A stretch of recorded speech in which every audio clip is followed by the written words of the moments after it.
Today on the Topping Show, Matt Walsh goes viral for his reaction to the federal government plan to turn wilderness into housing. Democrats are furious that the United States Supreme Court has ruled that states have the freedom to ban the practice of child mutilation, aka trans surgeries. The U.S. national debt just passed $37 trillion. An old video of Biden looking frozen goes viral yet again. I review the 20 most American-made cars in 2025, and spoiler alert, not a single one of them is a Ford. Lexus is also calling their V8 sedan a Climax edition.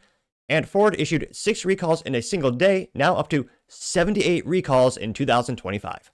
All of that and much more on The Topping Show.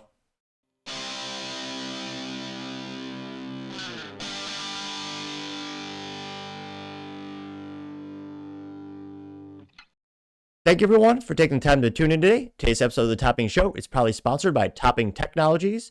Topping Technologies is an IT value-added reseller and services company with a special proficiency in IT security. Heck, I see their founder at least twice a day. Gotta say he's quite handsome and brilliant. He's me, you see, that's the joke. If you're an IT leader or a business owner, you can reach out to the team at sales@toppingtechnologies.com.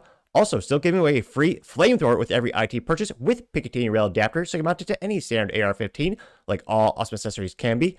Go to toppingtechnologies.com and click the flamethrower button to learn more and see me shooting a flamethrower. And lastly, trying to get to 6,000 subscribers by the end of the month. So if you can click that button and tell your friends, I would greatly appreciate it. Now going over to the business part podcast, I review the 20 most American-made cars, and spoiler alert, yeah, none of them are a Ford. Now this is brought to us thanks to Motor1.com, specifically Jeff Perez, who's a writer over there. And he says, quote, the 20 most American-made cars of 2025, Tesla tops the annual American-made index, but companies like Honda, Kia, and Toyota aren't far behind. Here you can see the Tesla and, well, you got American flag draped right behind it. Now, he says, quote, with tariffs still a hot talking point and prices expected to increase over the next few months, it can make a big difference where your next car is built. That's why the annual Cars.com American-Made Index is an important tool to use when shopping for your next ride. The American-Made Index uses 5 different factors to determine just how American each car is in the U.S. Location of the criteria are location of the final assembly, percentage of U.S. and Canadian parts, countries of origin for all engines, country of origin for all transmissions, and U.S. manufacturing workforce.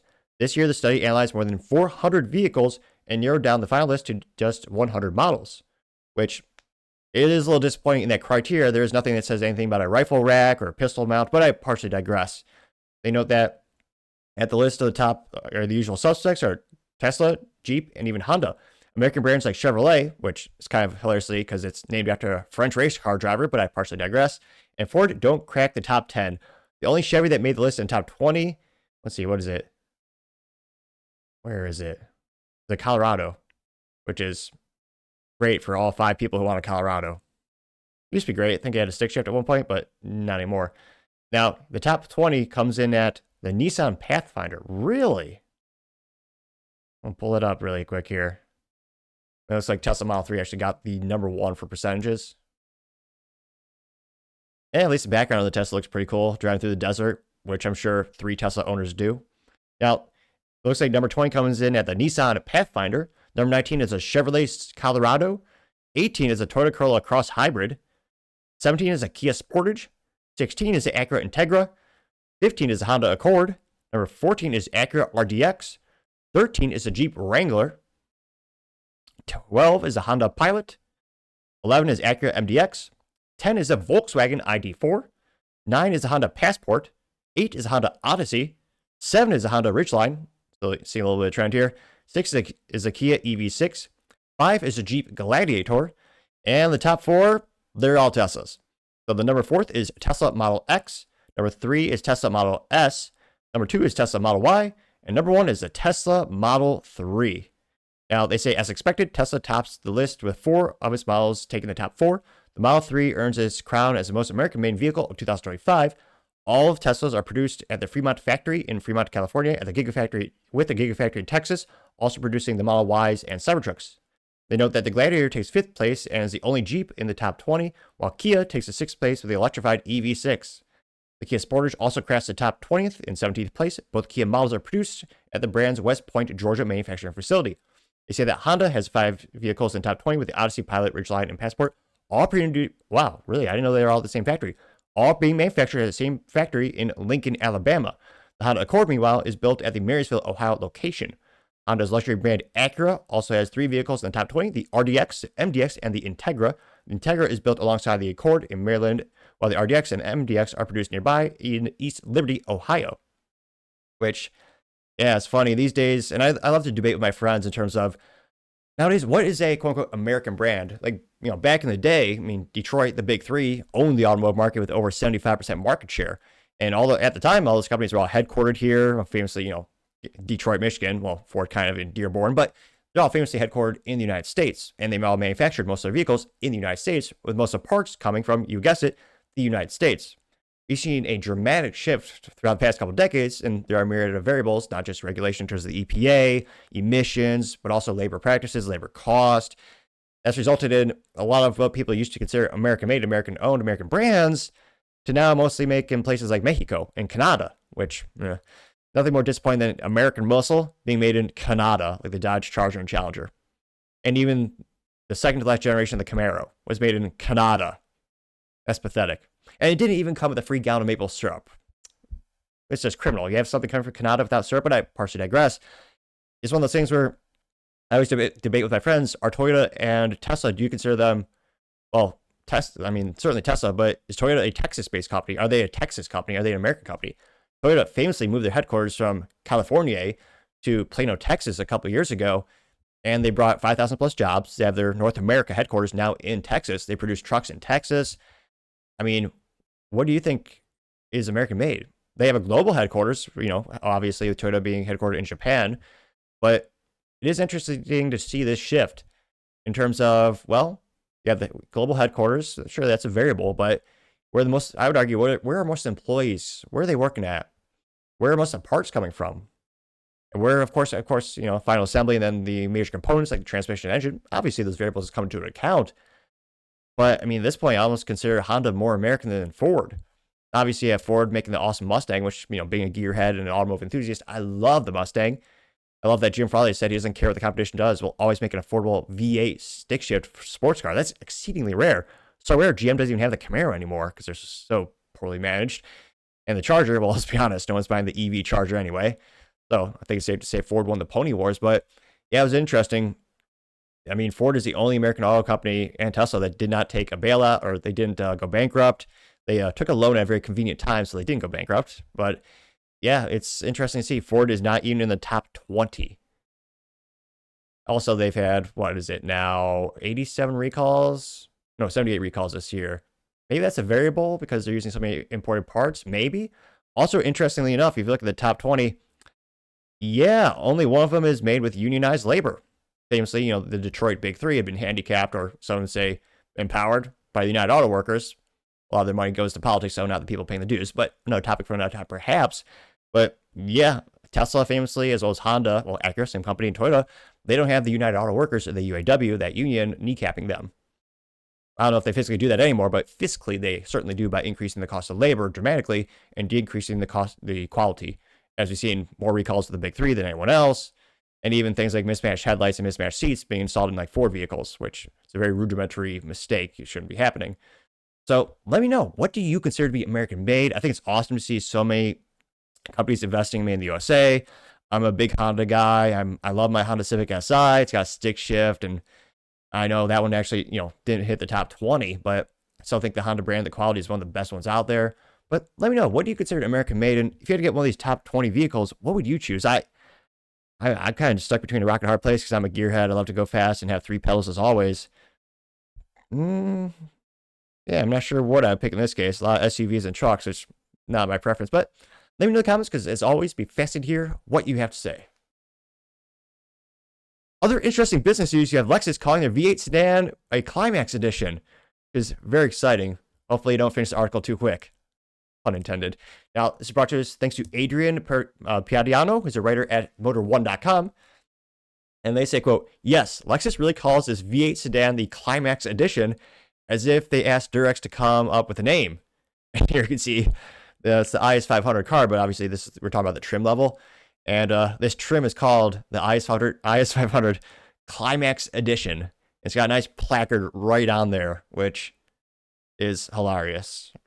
But we'll get through this article together without laughing too much, in theory. Now, They say, quote, America's IS 500 Ultimate Edition is getting a JDM treatment, but with a twist. Lexus is renaming its sports sedan the Climax Edition. Whether the sexual innuendo is intentional or not, or we have dirty minds, and is unclear. Well, kind of like Archer, maybe the answer is, little column A, little column B.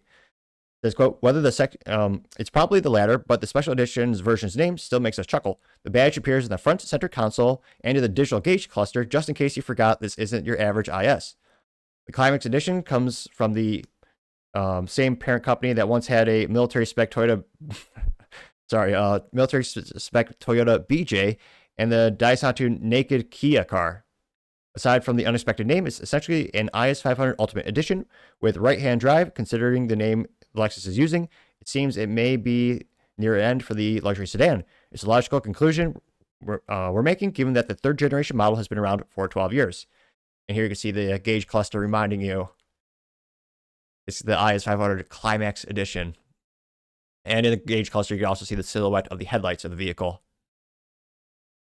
They say, quote, the fact that it's getting a bit long in the tooth isn't all too bad. Its venerable age means it hasn't fallen victim to downsizing. You can still get a naturally aspirated 5-liter V8, which is awesome and kind of sad to think it's becoming so rare in the automotive community to get a naturally aspirated car and a V8, which, again, you know me, this car would be so much cooler if it had a stick shift. I know Toyota themselves exceptionally well preserving the stick shift and have the option for consumers. It's the only truck in North America you can get with the stick shift, in the United States you get the stick shift, is the Toyota the Toyota Tacoma, which is also lightweight, so kind of limitations. But I mean, Toyota has more stick shift options than any other company. Unfortunately, with the Lexus, which again, I think there's a market for the stick shift, they don't have that option. I think they should, because they try to parallel and go back and forth competing with Cadillac, which Cadillac, their top trim level for the CT4V Blackwing, which is a twin turbo V6, and the CT5V Blackwing, which is a naturally aspirated V8, I believe. They both have stick shift options, and the take rate is about 50%. So half the people who buy those vehicle trim options get the third pedal, which I would argue every car should have that by default. But to me, that'd be the only thing that would make this car even more awesome and make it Climax even harder. Now, sorry, they say, quote, in the Climax Edition, Lexus adds front Brembo brakes with 6 piston calibers and 380mm vented disc, matching the US version. It also gets the same 19-inch forged BBS wheels with matte black finish. The new Toronto gray paint is carried over for it as well, for what is probably the car's last hurrah. Inside the IS 500 in Climax Edition, flavor offers a few new extras beyond the cheeky badging. The red and black interior theme will look familiar if you've seen the American sibling. There's a dimpled leather in the steering wheel and a unique shift knob. Well, I was going to say we'll get more pictures, but yeah, it's disappointing. Well, that's a pretty hot Climax picture, but literally because the disc caliber is, the disc is actually hot. But in all seriousness, it says a shift knob. It's not. It's an automatic transmission, so they're not really shifting, but yeah, I know what they're saying. Now, they say, quote, it also says laser-etched red accents along the analog clock, unique front door scuff plates, and round-off changes for the emphasize the car's unusual name. Lexus hasn't made any changes to the 2U GSE engine, so the aging BMW 3 Series rival continues with 472 horsepower and 390 foot-pound of torque. Or for your international listeners, 535 Newton meters of torque. Power sent to the rear wheels through a 8-speed automatic transmission. Just like in America, Lexus will only sell about 500 units in Japan. The IS 500 Climax Edition is priced at 9.5 million yen, which is about $65,300 at the current exchange rate. They note that sales will begin in August, which, let's get some more pictures up in here. Ugh, it looks terrible with the front license plate, like most cars. That should obviously you take that off and toss it in the trash bin, or if you're international, the dust bin. Yeah, it looks pretty cool. A little bit added leather features. Got some nice fancy doormats. That looks pretty cool. Not too shabby, Lexus. Now, interestingly enough, it's limited to 500 units. I do wonder how many of them will actually sell. Is that limited enough to the point where they'll actually sell out? Or it'll be... I certainly don't see this going for big bucks on Bring a Trailer. I know everyone tries to make cars a collectible or an investment these days, which, God, it's the dumbest thing on the planet. Again, not financial advice, but pragmatically speaking, there's only been a couple cars in history that's ever actually beat an index fund like a traditional S&P 500. I always think it's silly to treat anything like a car like an investment. But it'll be interesting to see how many of these things are actually driven on the road, how many of them hopefully hit the track. But let me know in the comments, do you think this will be a commercial success? I'll sell it immediately. Or do you think it'll be almost as the LFA, which at the time collected copious amounts of dust at the dealerships, or later selling now worth over $1 million? Let me know your thoughts, because as always, be fascinated to hear what you have to say. Now, going over to the Cultural Part podcast, you have Matt Walsh reacting to the federal government plan to turn wilderness into housing developments. That was brought to us, obviously, thanks to Matt Walsh on X, in which he's actually, I'll go ahead and play his clip without too much further ado. He says it a lot better than myself. Better than environmentalists and conservationists. I'm a conservationist too. I believe in conservation of the natural world, absolutely. And as a naturalist, as a conservationist, I really hate the idea of selling off millions of acres of pristine wilderness. I really hate it, and I'm opposed to it. Preserving nature, preserving our land, preserving land to hunt and fish and just to exist, just to have it, even if you're not using it for anything, that really matters, and it's not a small thing. And the idea of leveling so much of that land to build housing is grotesque to me. I really hate the idea. And I'm not convinced that it's necessary at all. I mean, if it was actually necessary, if we really needed to, if we actually needed to, then yes, I would say begrudgingly that, well, you have to. I mean, homes for people must take precedence over nature. People are more important than trees. Although the trees, it's a little bit of a false dichotomy, because the trees and nature and wilderness, they bring joy to people. It's beauty. It's one of the things that makes life worth living. And so it's because human beings have such great value that also nature and trees and wilderness has value. But I'm going to say, Matt Walsh is married because he has a candle in the background. No guy has ever bought a candle for themselves. I'm trying to remember. I bought like 3 candles in my life. And obviously, they're for the ladies in my life. I gave it to them. But yeah, that's another sure sign someone is married. They have candles. That is one of the biggest, most silliest luxuries people buy these days. And Lord only knows the profit margins on them. But my ADHD aside, I saw that in the background man's video there. Now, he reacted to a statement saying, quote, "Teddy Roosevelt is one of my personal heroes and one of the greatest Americans to ever live. I'm quite sure he would strongly disapprove of turning our pristine wilderness into housing developments, as so do I," unquote. Which, yeah, I would tend to agree with. Now, this got about 500,000 views as well as 12,000 likes. We'll also review one of his later statements. One of the first ones in the comment section come to us thanks to Emperor, saying, quote, "Archbishop Fulton Sheen is one of my favorite heroes and one of the greatest Americans to ever live." Got 123 likes. Matt Walsh said, I absolutely agree, getting 62 likes. Kind of a little bit of an outlier. Or not outlier, just ADHD comment. Now, you also have Jeremy Clark says, "Would love to have you come on the Meat Eater TV and talk about this." Matt said, "Love to," getting 53 likes. Let's see here. Zach Kaizen, I don't think he practices the art at Toyota, perhaps they named it after him. I'm only partially kidding. A little business joke there, or engineering and optimization joke. Now, he says, "You will have to pay close attention to these numbers, Matt." And it says, Nevada, 80.1%, Utah, 63.1%, Idaho, 61.9%, Alaska, 60.9%, Oregon, 52.3%, Wyoming, 46.7%, California, 45%, Arizona, 42%, Colorado, 36%, New Mexico, 37%, Montana, 30%, Washington, 29%. That is a percentage of each of these western states that's owned by the federal government. Ask yourself if you trust the federal government in D.C. to manage the land better than the people who actually live there. Getting 39 likes, which, who? I was going to say, is California, is the leadership in California fit to manage anything? They can't even, they're the most mismanaged, backwards-ass state in the whole union.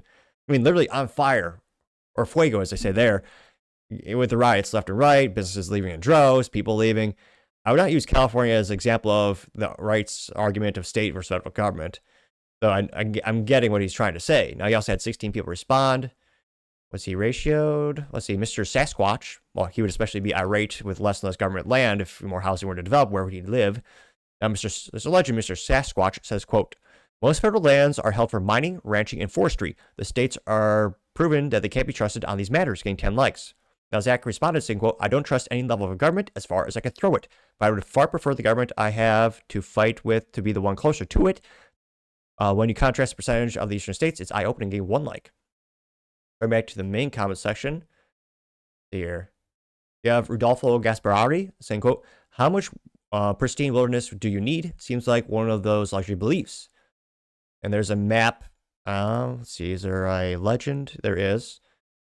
So, yeah, if you look at the percentage of federal land owned in states, and yeah, the western United States is comically owned by the federal government in comparison to any other part. I mean, central U.S., so eastern United States, and yeah, most of Alaska, and pretty much all of Nevada is all owned by the feds. I forgot how many of the square miles they need for military testing of all those fun nukes, though. That's certainly not a disproportionate amount of that percentage. But yeah, that is a very large, it looks like nothing. Maybe there's 1 little square foot of land in Iowa owned by the federal government. I think, is Iowa the most owned by the state? I think it is. It might be like 1 park in Iowa. Now that map got 31 likes. We also have Julie Beiling says, quote, I live in Utah where 2/3 of the land is federally owned. Would you like to live in a state where only 1/3 of the land is permissible for any development? Gain 20 likes. Well, that's also, I'm not sure how much I really hold up that argument or believe that argument, because although I don't believe in this, the federal government does have the right for eminent domain, which I find perverse and disgusting. It is akin what the law says. If the government wants to build a highway through your land, they could force you to leave and pay what they want, basically. So they can steal your land already, even without them already owning the land. So I'm not sure how much of her argument is really valid. You have, scrolling down here. Siberian Orchestra says, quote, don't believe the people posting beautiful mountain view vistas as proof that all federal land looks like that. Housing prices in Utah are so expensive that many people who grew up there will never be able to own a home there because the majority is government owned, getting 16 likes. Now, going to another Matt Walsh post about the same topic, he clarified and elaborated, saying, quote, we don't need to sell federal land and turn our wilderness into housing developments. If we need more housing, let's round up all the illegals who don't belong in our country and evict them. That'll free up millions of housing units in one fell swoop.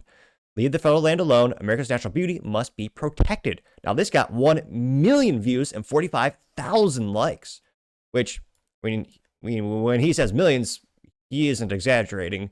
Because again, estimates that there's between 16 and 20 million illegals in the United States. Now, granted, many of those numbers are, families. So there's more than, not a 1-to-1 ratio in terms of one illegal is taking one house or one apartment unit. But again, even if you average out, let's say 4 members per family or 5, I mean, that's still 5+ million? That's a lot of housing demand and apartment demand as well. So I think Matt actually does bring up a good point. And I think that is a variable, again, not the single variable of why housing is so expensive in the United States right now, but that is a big contributing factor, both for apartments and housing.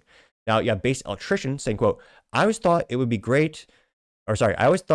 the climate change cult that would eventually destroy America's beautiful land, getting 10 likes and having pictures of those stupid windmills, which, yeah, those windmills, not only do they take a lot of natural resources and it ironically takes a lot of oil and concrete and a lot of things to actually produce those windmills, although they're called wind turbines, technically speaking, but people call them windmills. But it's an instance where if you look at the ROI, it's about 20 years for those stupid things to break even, which is why green energy isn't green, fiscally speaking. That's why no business ever does it. Again, 20 years to break even on investment. No one with a modicum of intelligence would ever do that. Only governments. That got 10 likes. You also have 57 Harrier strikes, saying, quote, every argument in favor of this land sale requires you to forget the context that we live in a country where 1/4 of the population shouldn't even be here. Gave 1.9 thousand likes, which I don't know if it's 1/4, but it's getting there. Logan Hall says, quote, easy solution to almost every problem we face is just deport 100 million people. Gave 1.3 thousand likes.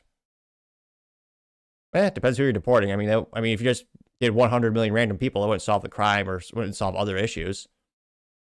Yeah, Bleezy saying, quote, you can make the first statement without saying the rest. Why do you choose not to be a good person? Getting 66 likes and a contrarian statement, getting 116 responses, which is one of the most responded comments. Now, going to Bleezy, one of the first comments responding to him is from Greg saying, quote, Bleezy is just a good person. Everyone clap. Getting 33 likes for, virtue signaling. Patriot says, quote, not wanting illegals in our country doesn't make us a bad person. Getting 99 likes. So he did, in fact, statistically speaking, ratio Bleezy. You also have Regardio's Firelord saying, quote, why do you choose to be an idiot? Getting 60 likes. This Volt says, quote, why do you think you're a good person in this equation? Getting 26 likes. Which, yeah. Just because you don't want people breaking the law I mean, if anything, I would argue that makes you the moral person to want moral things to happen, like, people following the law. Muscular Sack says, quote, let's kick out the last 3 generations of illegals. They don't belong. Getting 415 likes, which, yeah, I don't know. In terms of the Supreme Court, I know Trump wants to challenge birthright citizenship, which, again, that is a perverse incentive in terms of people who come here, pejoratively known as anchor babies, who, have babies here and then justifies that for a reason why their kids should be legal and they should be legal. But again, with the current state of the Supreme Court, I don't think they would. I'm very dubious. I don't think they'll change that in the next couple of years. We'll see. Chris Martinez also says, quote, deporting all illegal aliens would actually solve a lot of other issues too, getting 608 likes. That's true. Tommy Loren says, agreed, getting 554 likes. It looks like a Grand Theft Auto clip. It looks like the same graphics from Grand Theft Auto, but there's no citing for the statistics. This is posted by I Love American News, and they say, quote, deporting all of them would open up a lot of housing. And this is a map of the U.S. It says amount of people eligible to be mass deported, and they claim 5,000 illegals in Alaska, which, I mean, talk about a determined illegal. If you're in Alaska, the coldest hellhole on the planet, although I'm sure it's beautiful. I'd love to go camping there for a day or two, but geez Louise, you gotta be tough as nails to be there. There's we'll cover the top ones. 2 million, apparently, again, they're not citing any statistics or anything in this map, but this map claims 2 million people in California, 1.7 million in Texas, 900,000 in Florida, 400,000 in Illinois, 600,000 in New York. Geez Louise. I think Alaska is the smallest one. Yeah. Try to see other surprising ones. No, nothing else really stands out too much. I got 154 likes. Muscular Sack also says, my rent would be laid cheaper if Miguel and his wife stopped spawning children like rabbits, getting 155 likes. Gordon Porter says, all of them, not just convenient ones, getting 59 likes. Davis says, quote, what are they proposing? What they are proposing is no different than an illegal encampments that have been popping up across Ireland. Who's funding this? Unquote. Getting 160 likes. But yeah, we'll do 1 or 2 more. Seleniath says, quote, Patriot, Mike Lee is a traitor to America and should be tried, getting 929 likes. But yeah, it is. I mean, look at those maps. It is interesting to see how much federal land, or how much of the land in the Western United States is owned by the federal government. I didn't realize the ratio or the percentage is so high, and it'd be a shame to lose some of our natural, our parks and beauty to people who, shouldn't be here. It'll be interesting to see, how this goes forth, how much is actually, sold off and privatized and turned into housing. But yeah, it is kind of sad to see, less and less beautiful forest. But again, there are also more trees being planted than ever before. It's just in different areas. It'll be interesting to see at the end of the day how much is sold off and who buys it. Hopefully not, hopefully it's not just BlackRock getting all of it. But let me know that in your comments, because as always, be fascinated to hear what you have to say. Now, going over to the political part podcast, you have the U.S. national debt passing $37 trillion. Jeez Louise. I would argue thanks to the ineptitudes and or corruption of Democrats and Republicans the past several years. This is brought to us thanks to Lives at TikTok, in which she says, quote, Justin, the U.S. national debt has officially reached $37 trillion. Jesus. And don't get me wrong, I love what Elon Musk is doing with Doge and his team. And they've saved a lot. I mean, a lot of money. They've saved $525 million. But again, we're $37 trillion in debt. So it really is an issue of, finding savings is important, but yeah, we got to stop spending such ungodly amounts of money. It's ridiculous. We now spend more on the interest of our debt than we do spend on the military. We're not paying down the principal. That's the interest. I don't think the average American realizes how much of a national security issue this is. Now, this should have gone more viral, maybe because we're just so desensitized to national debt that no one cares anymore. Unfortunately, I think a lot of Americans have that mindset. And this only got about 130,000 views and 1.6 thousand likes. One of the first comments comes to us thanks to Cash Loren, says, quote, Congress must enact the Doge cuts. Agree, again, 31 likes. Paul Zupa says, quote, Biden added over $8 trillion of that debt. True. Trump also, again, Democrats and Republicans have added to the national debt, especially with those bullcrap omnibus bills where they don't actually do their job. They just all say yes for one giant bill, which I hate. I feel like they just do that to abdicate the responsibilities, because then they could all go back, and they do this on the left and the right. They go back to the district and go, hey, I know you didn't like this part of the bill, local residents, but you know what? We got this one thing, so we won. They're not actually debating ideals. Democrats and Republicans aren't, really talking about the pros and cons of each part of the bill. They just all want their easy win. So they can go home and say, yeah, vote for me again. I got you that one thing. So again, and Republicans are doing this with the big, beautiful bill. There are things in that I love. The things in that, especially being a pro-Second Amendment guy, I would love if they can actually get most of the things off the NFA. It'd be nice if they would get rid of the National Firearms Act of 1934 completely. But again, it still drives up the debt. So it's, I don't know what, eventually we might have to do something to actually pay this off. Maybe sell something useless we don't need. Maybe we could sell China, like, I don't know, Hawaii. They allegedly do things over there. But well, I'll go back to the comment section. Now you have Vomit Romney saying, quote, waiting for the asshole to comment how the number 37 is some form of meeting, getting 11 likes. Socially unacceptable cats on X says, quote, how the heck, or what the heck is this shite? I don't owe crap for your gender studies degree in Pakistan. This person is highlighting that they're doing a screenshot of the U.S. national debt correlated to debt per citizen. And let's see, yeah, debt per citizen is about 107,000. Debt per taxpayer, because kids don't pay taxes, $323,000. I got 35 likes. Doge.ai automated says, quote, the national debt hitting 37 trillion is a flashing point in red silent for our fiscal insanity. Look at the numbers the HHS is spending, exploding from 1.2 trillion to 1.7 trillion since 2019, while defense only grew 654 billion to 826 billion. Only grew? I mean, come on, that's still a lot of money. That also got 23 likes. Ryan Fang says, who do we owe this to again? Gave 16 likes. Mostly China. So, I mean, a lot of, not just people, but a lot of other countries buy U.S. bonds, and we also take out loans. So China is one of the largest debt holders, and because they're a political adversary, they usually get the most attention. But, I mean, countries all over the globe invest in the United States. And a lot of other countries are also in debt, but historically speaking, because the U.S. has been proven long-term to be one of the best ROIs in a quote-unquote safe bet and mostly stable, that historically speaking has been why so many people have bought U.S. Debt, historically speaking.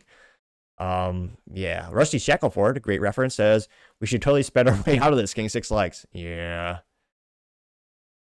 Let's see here. You also have the traditional rebellion says, quote, debt is slavery. You have a picture, meme. It says, my parents in their 30s, and it's a man and a wife, and says, this would make a lovely second home for our family to winter in. Hopefully the garage can fit both our cars, a snowmobile, and a ski equipment.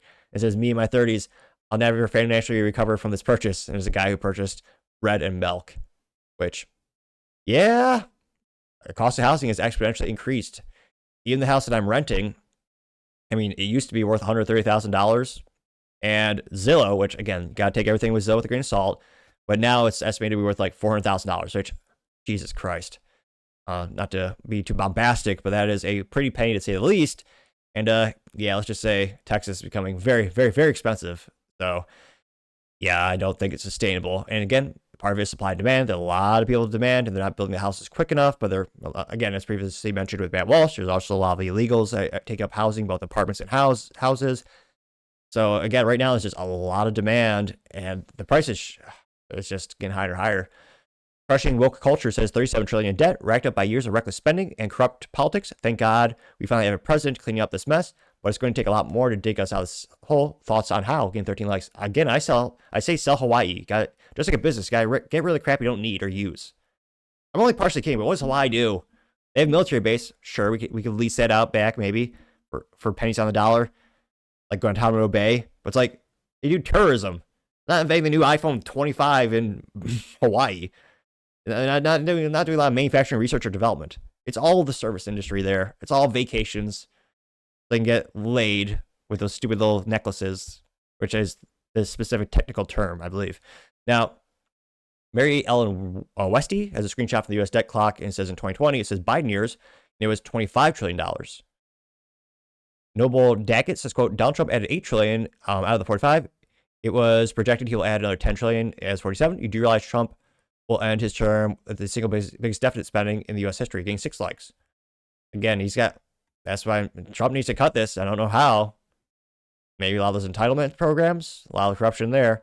Now, you also have Jamie's saying, quote, over the past 4 years, our U.S. government has spent approximately $628 billion in aid for undocumented immigrants, including $60 billion Medicaid emergency services and $9 billion on Obamacare expansion, amidst the estimated annual budget cost of $150 billion, which, yeah, we should not be helping illegals when there are homeless, starving veterans and homeless, starving citizens, I find that abhorrent.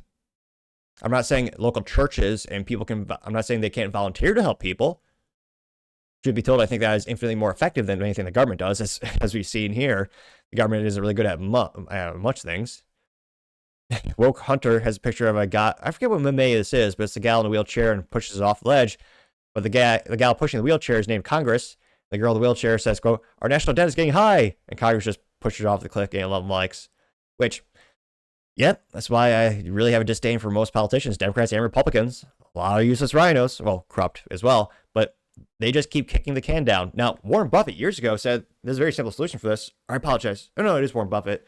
There are a lot of parallels financially between him and David Ramsey. But Warren Buffett said years ago, this is a very easy way to stop the deficit. Just tell Congress you don't get any raises. You don't get paid if there's a deficit. Now, the issue is most politicians get their money with kickbacks, corruption, and manipulating the stock market. So I'm not sure if that, I think that'd be a good start. Also stop the insider trading that they do. But that would be a good way. Again, if you're running a business and you go into the negative too long, most business models say executives take a pay pause or a pay cut. And yet people in DC get paid more and more and more as they vote themselves more and more raises. Again, there's really no incentive. There's no incentives for them to cut it either, because people keep voting for free crap. That is a variable of our government. Again, government is basically bribing voters by giving them more and more free stuff. Vote for me, I'll give you free crap. That's another issue. I think maybe only net tax benefits or people who pay a net positive government in taxes should be able to vote. Maybe. Again, the handouts the government gives out is a huge variable of the national debt as well. It's very controversial to say that because you won't get reelected because you'll lose those those votes for the people who want free stuff. Also, Social Security is bankrupting us too. That's not financially viable. It's quite literally the definition of a Ponzi scheme.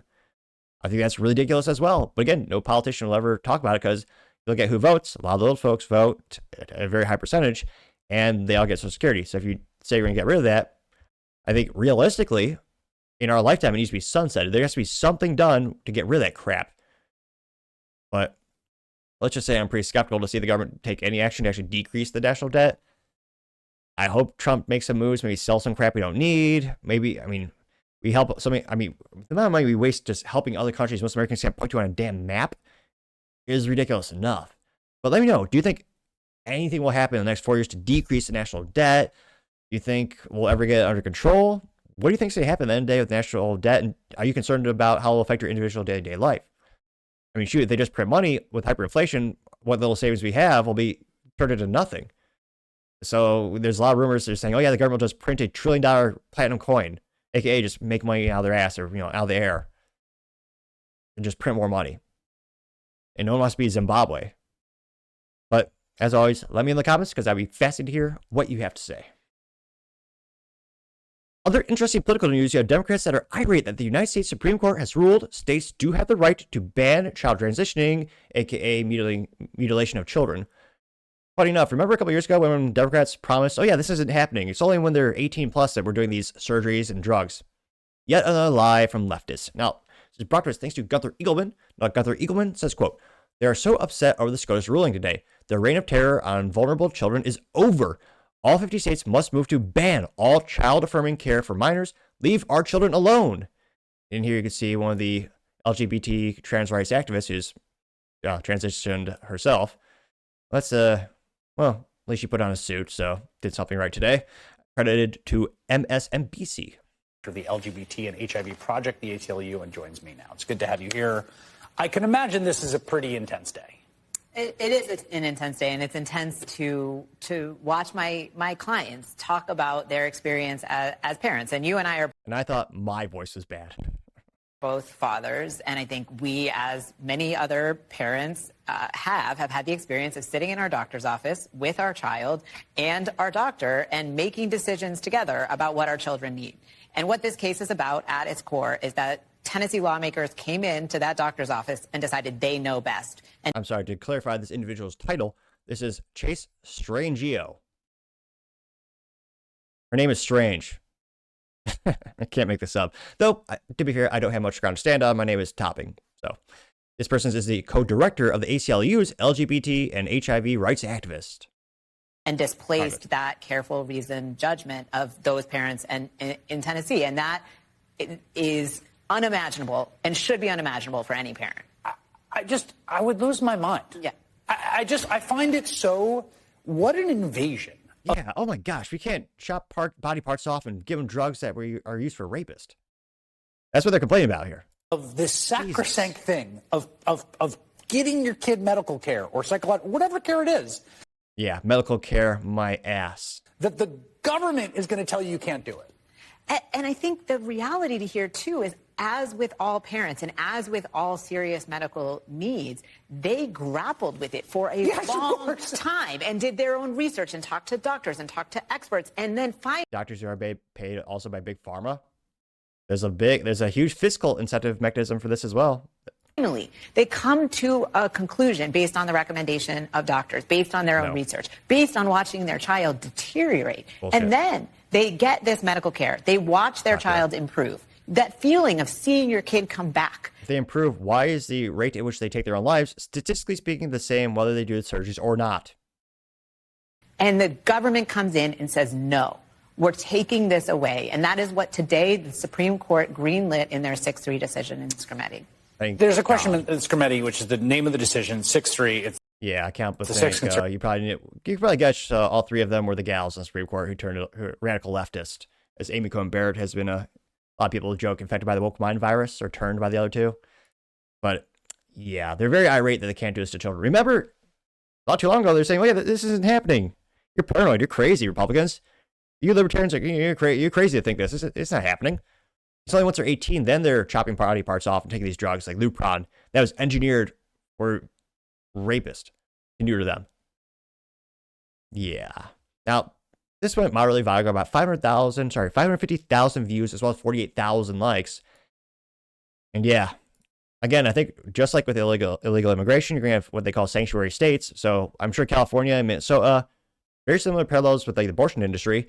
They will probably have child transitions all the way. They'll probably be able to do it if the child's 2 weeks old. They'll probably do that in Minnesota. So Minnesota, gotta pronounce it improperly. Just a slight to the state. But again, I think the Supreme Court has said they're being more bombastic because again, it's not. They're saying Tennessee had the right to do this. So other states may follow suit. It's not like the Supreme Court just shot down these surgeries altogether. I pray to God, I wish they did. But this is just saying the states have the right to ban these practices, these life-changing surgeries that, again, are irreversible and affect the child for life when the child cannot consent. There's a reason you don't let a kid get a tattoo. There's a reason you don't let a kid shoot up drugs. If they say, it blows my mind, this is another one of their hills that they want to die on. Now, going to the comment section, one of the first ones comes from Gunther Eagleman, says, quote, they really want to call this sexual discrimination. No, it's called abuse. Doing this to children is abusive, which, God, that's insane. Let's hear what it has to say. What's she saying now? To rule in ways that they seem to favor ideologically that don't line up with the precedent. This is a statute that says you can do something that's consistent with your sex. You can't do something inconsistent with your sex. I think it says sex 19 times in the statute, and they're like, it doesn't have anything to do with sex. And your argument was this is sex discrimination. We have a long jurisprudence of sex discrimination.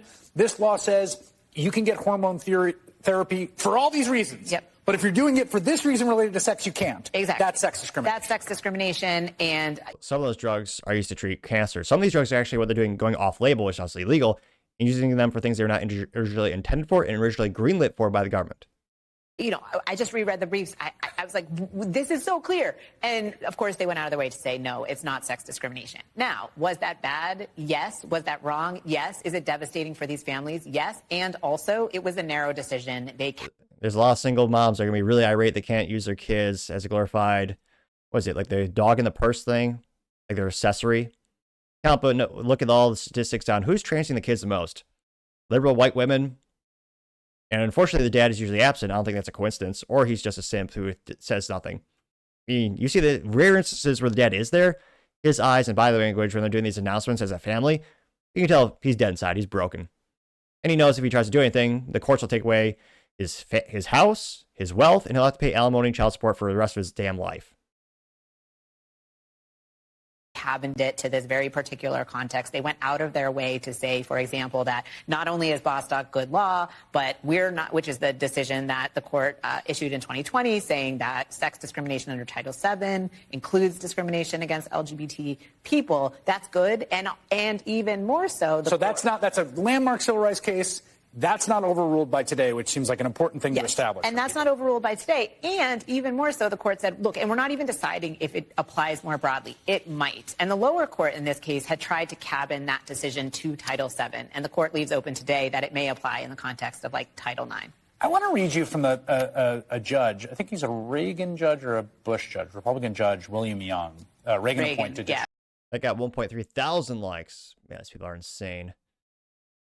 You also have Raven Hurt, 66, doing a quote from Charlie Kirk, who says, quote, if you're 18 and think you're the opposite sex, you have mental illness. If you're 8 and you think you're opposite sex, your mother has mental illness. Getting 279, let's make it 280 likes, because that's damn true and horrifying. Well, 281 likes, it's going up like a stock. Yeah, it was heartbreaking. Yeah, there's a video I shared yesterday talking about, with the announcement, we had a mother putting her son on hormone treatments, and the son was crying as they injected more things into him. Oh, I was going to say, these ladies. Wall Street Apes says, quote, Big Pharma loves gender-affirming care. It's a literal lifetime of hormone prescriptions. Yep, getting 667 likes, going up like NVIDIA stock back in the day, though not financial advice. Yeah, people don't realize, once you get these surgeries, which again, statistically speaking, doesn't help the person, the rate at which they take their own life is identical. So I believe this is 40%. And again, I'm saying, I think talking to someone would be 1,000 times more effective than what they're trying to do. Although I don't think they're actually authentically trying to help these people. I think it's more about woke ideology. Again, there are some people who have some genuine struggles. I mean, a lot of people have struggles. But trying to turn them into a customer, a big farmer for life. Because again, once you get the surgeries, the guy, not to be too graphic, but it requires maintenance that requires more surgeries. And you get those drugs and those hormones, you got to take those forever. That's great for big pharma. They make literally a lifetime client. And doctors, a lot of them get kickbacks, a lot of them have big incentives to push these things. This isn't the first time doctors have had those incentive mechanisms. There are a lot of reasons why they want to transit kids. George Washington also says FAFO, and it says touch our children and I'll try to keep this moderately family friendly. It says touch our children and we the people will neuter you. Getting 66 likes. Trey E3 says, quote, parents who chop off their children's fingers are put in prison. Parents who chop off their children's genitals should be put in prison. Doctors who chop off children's genitals should be put in prison. This is the way. Getting 141 likes. Stoic Logic says, quote, the motive behind all this? Destruction of the male population. Without males, Democrats can stay in their perpetual power, supported by females with quote-unquote females. Getting 116 likes. Interesting conspiracy theory. Or, as I like to call, yesterday's conspiracy theory is just tomorrow's facts. That's not all the wrong possibility. Look at who votes Democrat. Overwhelmingly, it's liberal white women and very elderly. Scroll down more and more.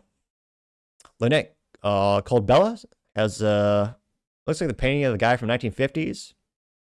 And he says, hold on right there, Trans F.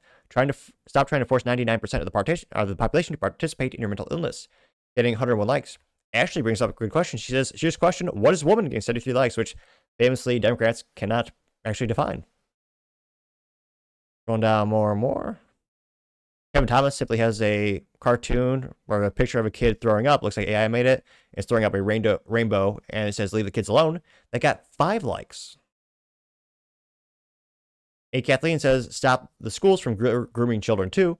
There's a mom who says, how's school today? And the child throws up in the rainbow. And that got 99, let's make it 100 likes. Especially true in California, where Gavin Newsom passed a law saying, well, parents, they don't deserve to know.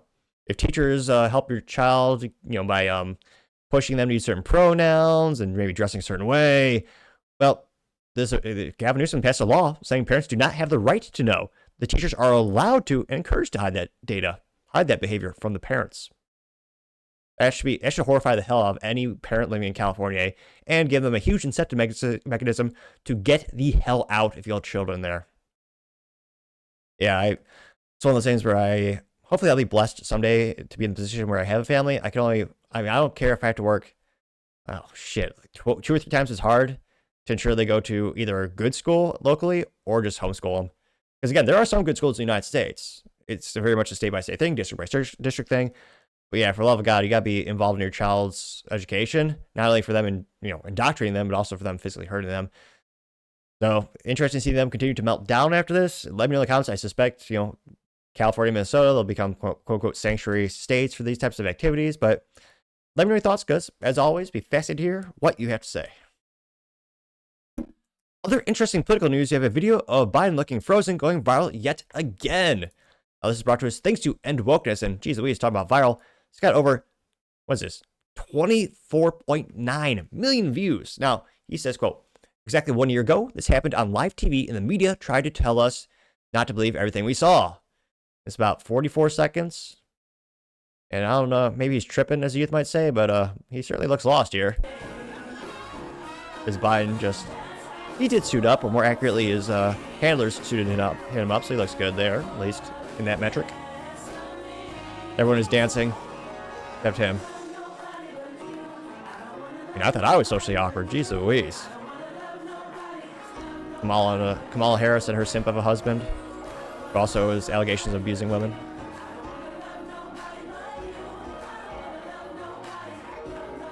Like the robot is updating the OS. Oh wait, no, Biden moved. He fist bumped a guy. I think they call that groovy. Yeah. Now again, we were told his health is fine back in the day. No one with a modicum of intelligence believed those statements, but recently we were told that Biden actually has cancer, very advanced cancer. A lot of people are speculating that when he was in office, he was taking treatments or drugs, and he's taking prescriptions to actually try to help some of that. And some of the drugs have side effects like maybe losing some of your mental edge, which could be a contributing variable of why there's such much mental decline when he was in the White House. So I don't know if he's tripping, as you might say, but he certainly looks inebriated or out of it. Again, this went pretty viral. Got 24.9 million views and 137,000 likes. One of the first comments comes to us thanks to Gunther Eagleman, who says, quote, he didn't have a clue what was happening, getting 5.1 thousand likes. You also have the gas stove, I should say the alleged gas stove. Gas stoves can't type. Well, I guess the ones that are connected to your internet and talking to China might be able to. I'm only partially kidding. This gas stove, our favorite contrarian, says, quote, Trump is more senile compared to Biden, but no one calls it out because it's hard to tell the difference between his cleverness and senility. And Trump is both, getting 772 likes. 796 likes, going up like a stock. Marty Powers responded, said, seems you are more senile than either of them, getting 133 likes. Vote Nerd from Ohio says, I need a good laugh today, 27 likes as well. The Jakai says, quote, you seem to be very active. How much are they paying you? Getting 90 likes. Which again, if you go to his actual profile of the gas stove, he literally says he's, a contrarian, and he's, just engagement farming, which is working. He's one of the most active profiles lately. Lando says, quote, your addiction to commenting on every post before thinking of something to add to the conversation doesn't detract from, quote, unquote, your side, is why your profile account will always be synonymous with a low IQ troll that hides their pure stupidity behind rage bait because it's all you have. Getting 165 likes. So not quite being ratioed, though. Most of the comments to the gas stove were negative. Now, the base electrician says, quote, Biden was always acting so weird with black Americans, but we're told that these were cheap fakes. And you have Biden handshaking a black man and then rubbing his arm with his other hand. And the guy's like, the F you doing? That was a terrible accent attempt that kind of slipped there. I got, 885 likes. You also have Paul Zupas says, quote, the media didn't think X could expose them. They were wrong. Get 300 likes. The Texas one says, dude checked out long ago, getting 91 likes. Going down more and more. What is this? Kevin Random says, Grok, dress him up like they were acting like they were at his birthday party with a big cake. And they have just a Photoshop where, it's Grok with the AI generating an image of Biden holding a birthday cake, getting 764 likes. Gigi says, quote, a poor old man who had cancer and is no longer feeling and they still didn't leave him alone. Jesus wouldn't have wanted this. Getting 1.7 thousand likes. Yeah, I think a lot of people just used him for their own financial and political gain. I think most people would agree Biden wasn't really mentally there when he was in the White House. Red Alert Florida says, quote, there will likely never be any accountability for this, getting 2.1 thousand likes. Unfortunately, probably. Going down more and more. Grass says, quote, did anyone know when they started using the auto pen did anyone know that they started using the auto pen on day 4 of Biden's presidency? The entire thing is a sham, and those who covered for him need to be held accountable. The evidence is clear. He wasn't in charge the entire time. Getting 2.1 thousand likes. Tammy has a quote from Victor Davis Hanson saying, quote, "The White House cover-up would have been impossible had not CNN, MSNBC, PBS, NBC, ABC, and CBS all conspired with the White House staff." Getting 622 likes. Make Men Great Again says, quote, "They tell you you cannot trust your own lying eyes while they rewrite reality in real time. Media lost its credibility. Now it's just noise." Agree, getting 1.8 thousand likes. There's a cartoon from James Small. It's a TV crew, and it says, "Lights, camera, bullshit," getting 472 likes. Mark 12 also says, "Biden is a vegetable," and it's Biden. There's the same clip of him standing, doing nothing, getting 1.2 thousand likes. So yeah, we'll see if we ever actually get to the bottom of this, or actually find out who was actually behind using the auto pen all these years. But let's just say I'm not too optimistic we'll ever find out at the end of the day. But if you think so, I'd love to hear your thoughts, because it'll always be fascinating to hear what you have to say. Going over to the business Blunder of the day, Ford issuing 6 recalls in a single day, now up to 78 recalls this year thus far, which is leaps and bounds ahead to the second place, which is General Motors. I believe they have about 13 recalls, so Ford is winning in spades in that metric, though not a good way. This brought to us thanks to Ben Schmiekes, who's a writer at the Daily Mail, and they say, quote, "Ford issues 6 recalls for roughly 500,000 cars in one day, including one that can trap you inside your vehicle," which we previously covered as well. Ugh, a Ford Bronco. And a gal who's wearing jean shorts. They sell those? I've never seen anyone wear jean shorts in the real world. Have you? ADHD comment of the day. Now, they say, quote, "Ford is asking drivers to return their dealership mechanic yet again. The Detroit automaker has issued 6 recalls according to a bulletin for the National Highway Traffic Safety Administration. It's the latest in a year-long stream of recalls for the car company. Over 534,755 vehicles, including one of America's best-selling models, are being impacted. The largest recall involves 302,662 Ford Explorers and Lincoln Aviators SUVs built between 2020 and 2025. The 6- and 7-seater SUVs may have a faulty part in the second row, possibly resulting in the seats unlatching, folding, or sliding unexpectedly while driving. Great assembly work by United Auto Workers, I'm sure. Ford is also recalling 170,432 Ford Mustang E-Mach models sold between 2021 and 2025 after investigators found a problem with the 12-volt battery. When it runs low, it's basically stuck in the lock or unlocked position, so we have fun trying to get out. Another 27,768 four-door Bronco SUVs were recalled for potentially faulty child safety lock. An additional 2,272 Broncos might have an issue with airbags deploying, and 2,345 F-150 series trucks are being recalled because of a risk of a brake failure. Whoops. Ford has issued 78 recalls thus far this year, far more than any other automaker. The next 5 most recalled brands are Chrysler, Volkswagen, Mercedes, General Motors, and Honda, and they have just 67 combined. Jesus. This year's Ford recalls span a range of issues, including powertrain fixes, technical reboots, seatbelt alignments, and backup camera adjustments. Not all the recalled vehicles will require new parts. In many cases, only a small portion of the affected models actually contain the faulty components. The Ford spokesman declined to answer the DailyMails.com question about this week's recalls. They pointed out that some of Ford's recalls this year have been software updates that didn't require a trip to the dealership. But none of the 6 recalls we talked about today were software issues. And sorry, more terrible things for your eyes. Here's the Bronco. We'll look at the Mustang E-Mach. They say in a 2024 earnings call, Ford CEO Jim Farley said the company spent, $4.8 billion on recalls? Jesus. Not financial advice. I cannot believe their stock is not a penny stock by now. Usually hovering around $10 per share. Jeez Louise. It's kind of funny. It kind of looks like he's shrugging like, we suck. There's CEO Jim Farley on stage speaking. And I say, quote, the top boss unveiled a build and hold model for several U.S. models. After the products finished rolling through the Ford assembly plants, the car company held the trucks in giant parking lots, allowing engineers to assess their build quality. Ford said the new process helped the company avoid 12 safety and technical recalls. Jeez Louise. So they're saying it would be even worse. I didn't think that's possible. He said, our earnings may be a little lumpy during a call during their August 2024 earnings call. What we're going to see in long term is fewer recalls and fewer warranty costs because of the new process.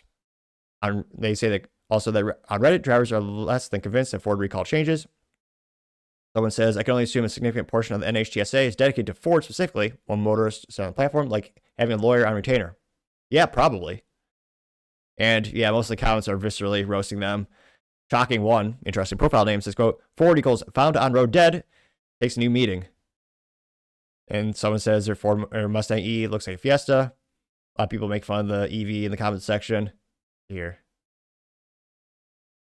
The boat guy says the CEO needs to be fired immediately, along with the quality control engineers. I still can't believe they actually have quality control engineers. That's I'm not sure if they're inebriated or perhaps just sleeping on the job, but allegedly they have people with that job title at Ford.